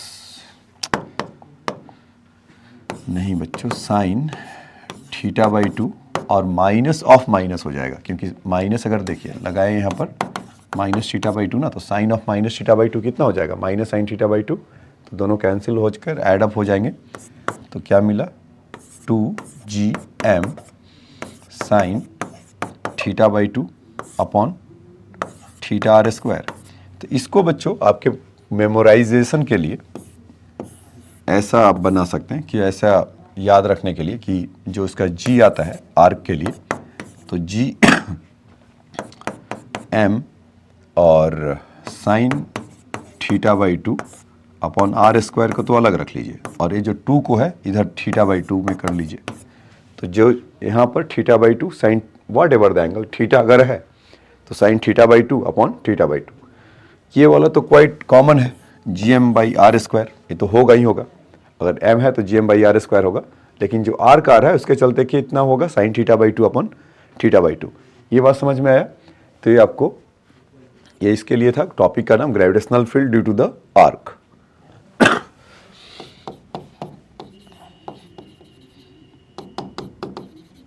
gravitational field due to arc having a mass m and radius r, वो तो given है। अब इसका एक application भी दिखा देता हूं आपको।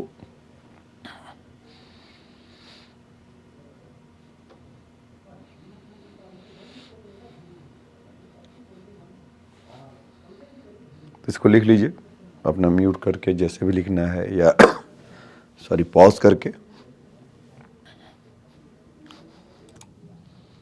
ठीक है बच्चों, अब इसका देखिए एक एप्लीकेशन आपको दिखा देता हूँ। जैसे मान लीजिए कि आपका ये आर्क कुछ सेमी सर्कुलर है, इसीलिए इस फॉर्मूला के लिए बताया था। इसका मास m है और रेडियस r, तो गिवन मतलब कि ये बता ही रहा है r है। तो अब ये कितना एंगल बनाता है? थीटा हमारा पाई आ गया, तो g का वैल्यू कितना था?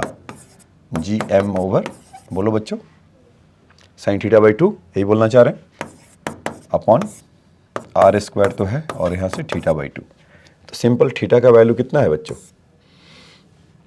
पाई, तो कितना हो जाएगा? G M over sine pi by two R square pi by two. तो साइन पाई बाई टू का वैल्यू कितना हो गया? 1।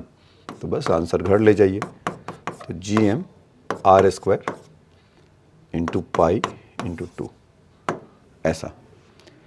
तो ये आप अपना समझ सकते हैं कि इसमें कि फटाफट आपको करके दे देगा। तो कितना लगा? हार्डली 30 सेकंड लगा। अगर मैं लिखने के निकट नहीं जाता तो 5 सेकंड में ही कर सकते थे। कि आपको देखना था G M by R square होगा, ऊपर साइन पाई बाई टू और नीचे पाई बाई टू, तो 2 बाई पाई और इसका वैल्यू 1 हो गया। तो इस तरह का आप बता सकते हैं। अब देखिए अब बात करते हैं दूसरे एक्सटेंडेड बॉडी कि gravitational field due to the sphere. Gravitational field due to sphere.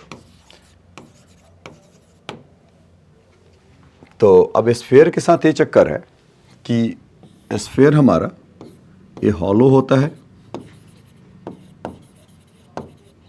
और उसके बाद ये थिन सॉलिड होता है। तो हॉलो या थिन हो मतलब कि जो आपका प्लास्टिक का बॉल उस टाइप का कि अंदर कुछ नहीं भरा हुआ, ऊपर का बस सरफेस है। तो उसके लिए क्या होगा, तो केस 1 बना लेते हैं।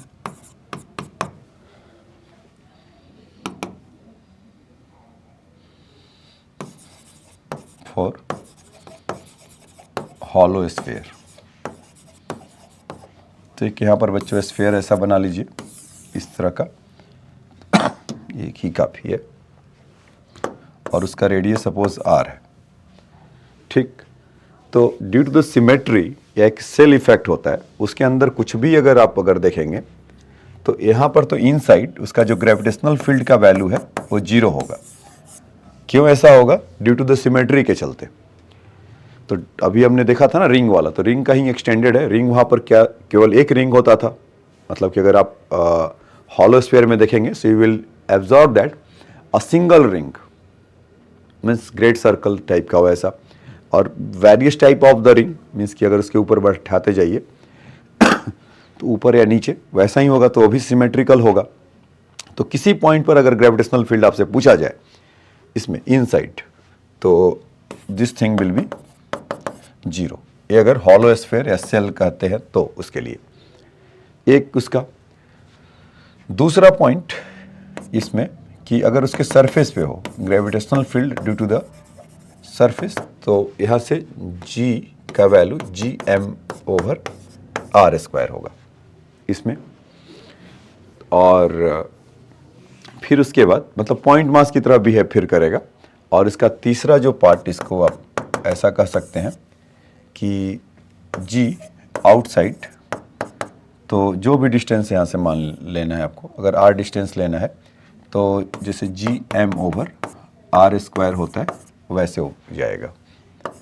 तो अगर इसको ग्राफिकली अगर हमें दिखाना हो कि मान लीजिए कि कुछ इस तरह का है, तो r का वैल्यू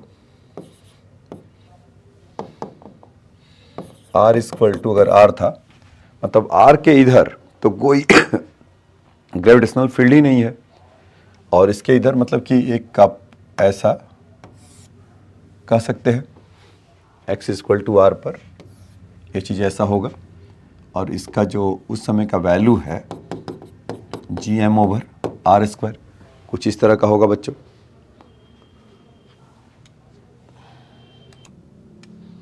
ठीक है, तो इस तरह के आपके ग्राफ में इसमें ब्रोकन लाइन जानबूझ के बना दे रहा हूँ कि या ये वाला लाइन है तो सही, ऐसा और ऐसा। तो जो ग्राफ मिलेगा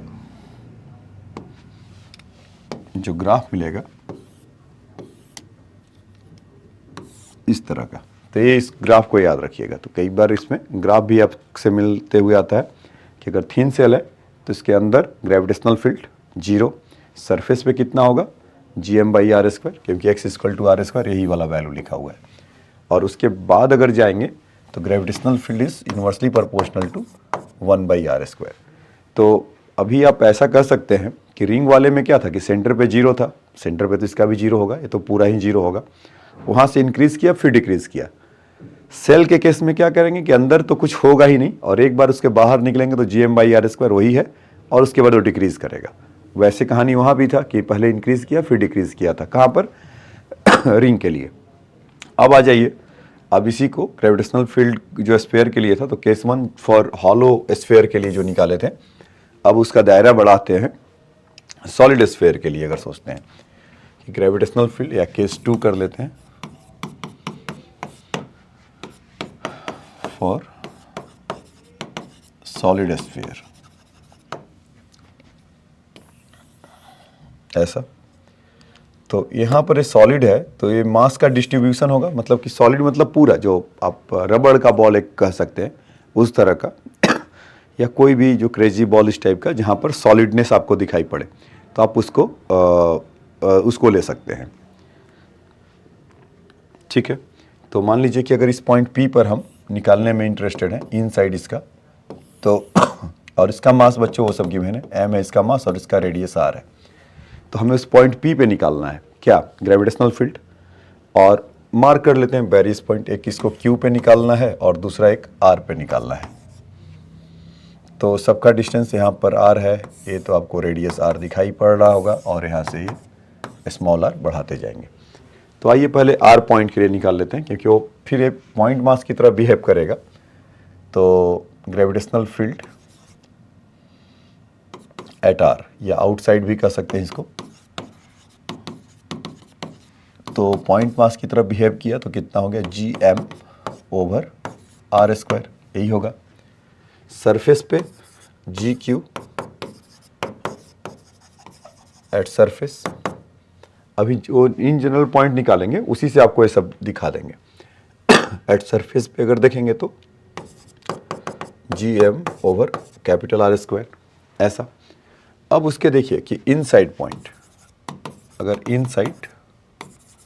अगर देखना हो तब उसका क्या होगा, तो मान लीजिए कि अगर r रेडियस का लिए तो उस समय तो उसका मास m होगा नहीं ना, उसका तो m ही होगा, तो उसके लिए तो सरफेस की तरह बिहेव कर रहा होगा।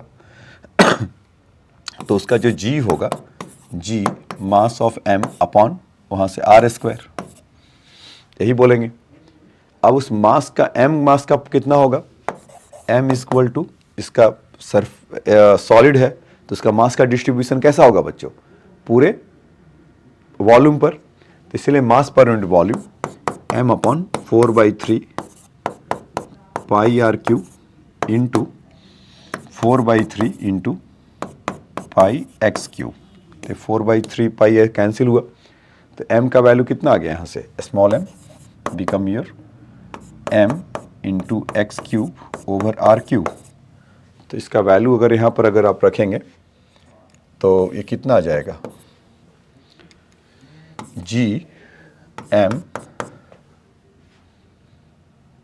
अच्छा एक्स क्यूब बोल दिया क्या, अच्छा ठीक है, उसको आप r क्यूब में इसको समझ लीजिएगा क्योंकि r है।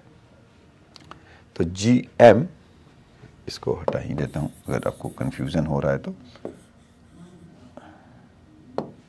क्योंकि r माना है तो r ही लीजिए। तो 4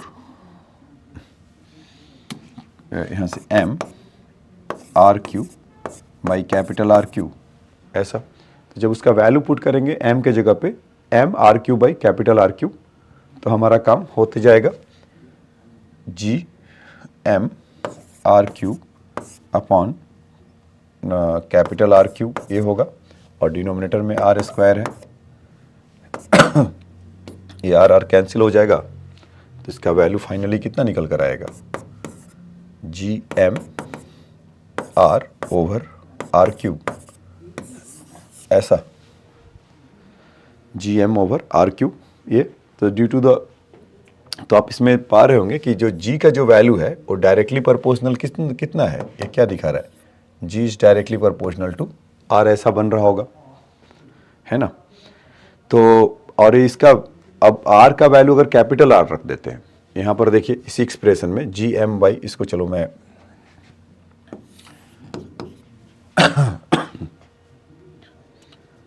तो नहीं, वहाँ पे नहीं, यहाँ पे रखना था। g अगर r का वैल्यू कैपिटल R रखेंगे तो capital R upon R cube, तो r बाई R क्यूब, तो एक R स्क्वायर कैंसिल हो जाएगा, तो एग्जैक्टली वो सरफेस पे आ जाएगा, और आउटसाइड है तो होगा ही होगा। तो यहाँ पर आप कह सकते हैं कि इसका जो ग्राफ अगर आप बनाएंगे तो सेंटर पे तो 0 है और सरफेस पे इंक्रीज कर रहा है g इक्वल टू r में, और सरफेस से जैसे ही आगे निकलेंगे तो 1/r स्क्वायर से डिक्रीज करेगा। यहाँ पे क्वाइट कांस्टेंट है, तो इसका जो ग्राफ बनाएंगे बच्चों आप,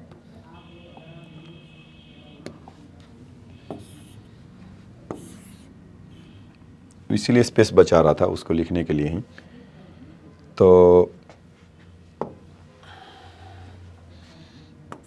ये ऐसा इंक्रीज करेगा और फिर ऐसे डिक्रीज करेगा। तो ये जो वैल्यू होगा ये वाला, ये आपका R equal to capital R पर होगा, और यहाँ से G is directly proportional to small r और G is inversely proportional to 1/r²। Directly proportional तो स्ट्रेट लाइन बना, इनवर्सली ऑफ 1/r² तो पैराबोलिक बना, या हाइपरबोला कह सकते हैं, रेक्टेंगल पैराबोलिक काफ़ी है। तो और दूसरा कि इसका जो वैल्यू अगर आप देखेंगे ये वाला, तो कांस्टेंट वैल्यू या जो उसका मैक्सिमम कांस्टेंट वैल्यू भी वैल्यू कहिए, तो उसका कितना आया था G/m/r², ऐसा। तो इसी से ऐसा बनेगा। तो ये बात समझ में आया? तो अगर आया तो आप इसको लिख सकते हैं।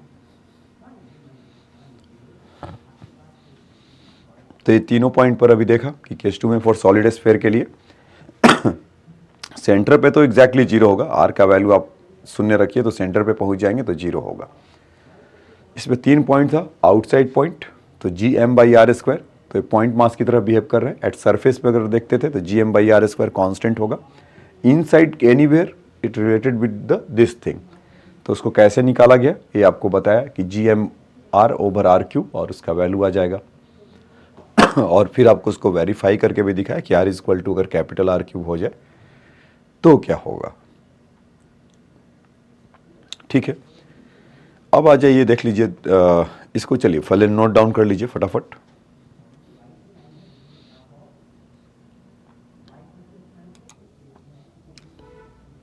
अब देखिए बच्चों, दूसरे तरह का एक gravitational field due to the long wire.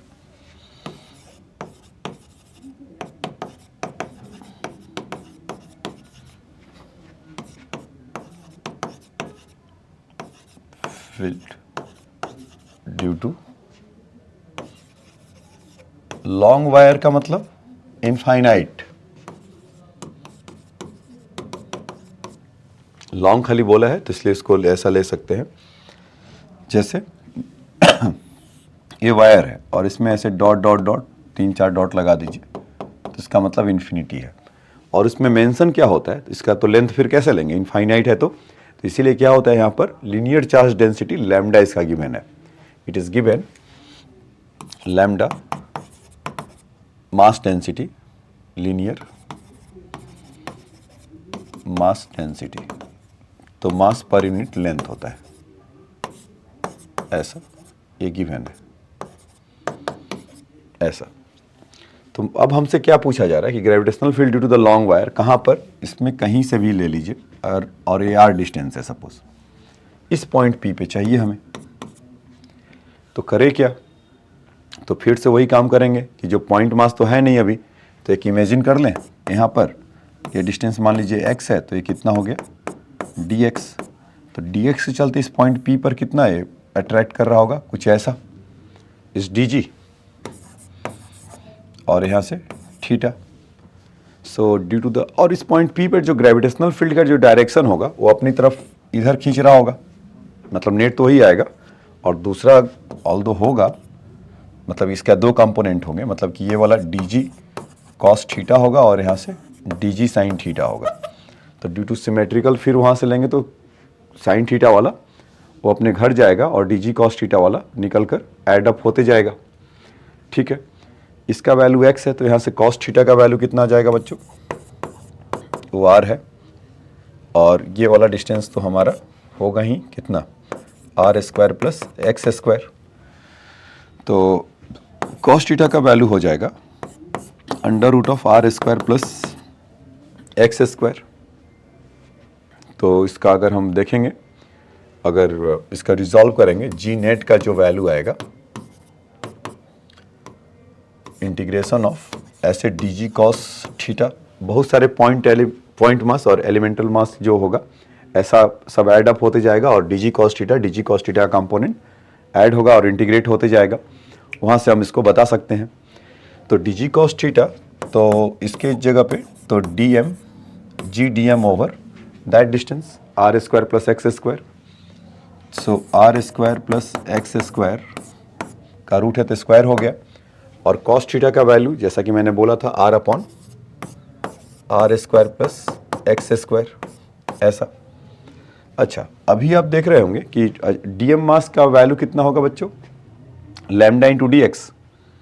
तो तब तो हम लिमिट लगाने में एलिजिबल होंगे, क्योंकि देखिए लैम्डा मास पर यूनिट लेंथ है तो डी एक्स पार्ट के लिए है, तो डीएम का वैल्यू कितना हो जाएगा, लैम्डा इंटू डी एक्स, ऐसा। तो इसको अगर हम यहाँ पर पुट करें तो कितना आ जाएगा, जी लैम्डा, आर उसी का हिस्सा है नहीं है, आर, इसको ये सब बाहर कर लीजिए क्योंकि ये तो कांस्टेंट है, और लैम्डा इंटू डी एम अगर करेंगे तो लैम्डा इंटू डी एक्स अगर करेंगे तो डी एक्स तो यहाँ पर है और इसका 1/2 नहीं लगाया, तो ये कितना हो जाएगा, d x are square plus x square raise to the power 3/2। अब बच्चों डी एक्स को देखिए, ये minus infinity to plus infinity, x का वैल्यू माइनस इन्फिनिटी होगा और उधर प्लस इन्फिनिटी होगा, तो यहाँ पर minus infinity to plus infinity, ऐसा। अगर आप इंटीग्रेशन में कितना एक्सपर्ट है तो अपना कलाकारी दिखाइए। ऑल दो मैं इसके लिए आपको बता रखा हूँ कि इस तरह के जब हो expression r x square plus x square, तो एक्स के जगह पर आर टैन थीटा पुट कर दीजिए, अपने आप को कैंसिल होगा, सब कुछ पुट वुट करेंगे तो आफ्टर द सम में सब काम करते हुए तो आप पाएंगे 2g लैम्डा बाई आर, ये ग्रेविटेशनल फील्ड का वैल्यू होगा बच्चों। तो इसको आप लिख सकते हैं 2g लैम्डा बाई आर, क्योंकि उसमें मास डेंसिटी तो है नहीं, सॉरी मास तो है नहीं, तो इसलिए मास डेंसिटी के टर्म में आएगा 2g lambda by r, r distance था। तो इसमें फिर क्या होता है कि सेमी इनफाइनाइट होता है तो ठीक इसका आधा हो जाता है उसमें क्या होगा कि सेमी इनफाइनाइट है तो ये वाला पार्ट हट जाएगा, तो फिर 0 टू इन्फिनिटी करेंगे तो उसके हाफ के लिए फिर वो हाफ हो जाएगा। तो ऐसा आपको क्वेश्चन मिलेगा कि दो वायर हैं अगर जुड़े हुए हैं एक से, और मतलब कि कुछ ऐसा एक्स एक्सिस वाई एक्सिस देखते हैं ना, कुछ ऐसा, तो इसका यहाँ पर बताना है, तो फिर तो बहुत काम आसान हो जाएगा, आर आर होगा, तो यहाँ से G lambda by R, G lambda by R, 2 इस तरह के हैं, या दो इनफाइनाइट लॉन्ग वायर है उसके बीच में पूछे तब भी आप बता सकते हैं, उसका मास डेंसिटी एक का लैम्डा एक का 2 लैम्डा या इस तरह का, क्योंकि ये सिमिलरली जितना आप देख रहे हैं ना सारा इलेक्ट्रोस्टैट्स में हमें मिलता है, फोटोकॉपी एकदम होता है। ये अभी जो ये वाला टॉपिक जो कवर किया एकदम एग्जैक्टली, वहाँ पर गॉस थ्योरम होता है, चार्ज पॉजिटिव निगेटिव होता है तो हम कलाकारी कर सकते हैं, लेकिन 80% मामला आप एकदम फोटोकॉपी की तरह उसको समझ सकते हैं। तो कहीं कभी क्या होता है कि पहले इलेक्ट्रोस्टैट्स बताया जाता है फिर इसको बताया जाता है। तो ठीक है बच्चों, अगर सेमी इनफाइनाइट होगा तो कुछ इस तरह का होगा। तो आज हमने आपको इस लेक्चर में यही समझाया कि जितने भी तरह के एक्सटेंडेड बॉडी थे, जितने भी रिजिड मतलब शेप वाले थे, जैसे रिंग की बात कर लें तो रिंग के लिए हमने 2 केसेस देखा, रॉड के लिए देखा उसके एक्सियल पॉइंट और उसके इक्वेटोरियल पॉइंट, तीसरा उसके स्फेयर के लिए देखा, फिर उसके बाद आर्क के लिए देखा, और फाइनली लॉन्ग वायर के लिए देखा। तो जितना भी मैक्सिमम हम कवर कर सकते थे, या जो होते हैं 4-5 यही होते हैं, तो उसका जो ग्रेविटेशनल फील्ड निकालना था ये सब हमने देखा। नेक्स्ट क्लास में आप इसको इस पे जब हम आएंगे तो इस पे जितने भी क्वेश्चन बन सकते हैं उसके प्रॉब्लम को करेंगे। तो आज के लेक्चर में बच्चों इतना ही। नेक्स्ट लेक्चर में जब मिलेंगे तो ये जितने भी आज कॉन्सेप्ट सिखाया उसका एप्लीकेशन आपको कराएंगे। ठीक है, थैंक्स फॉर योर टाइम।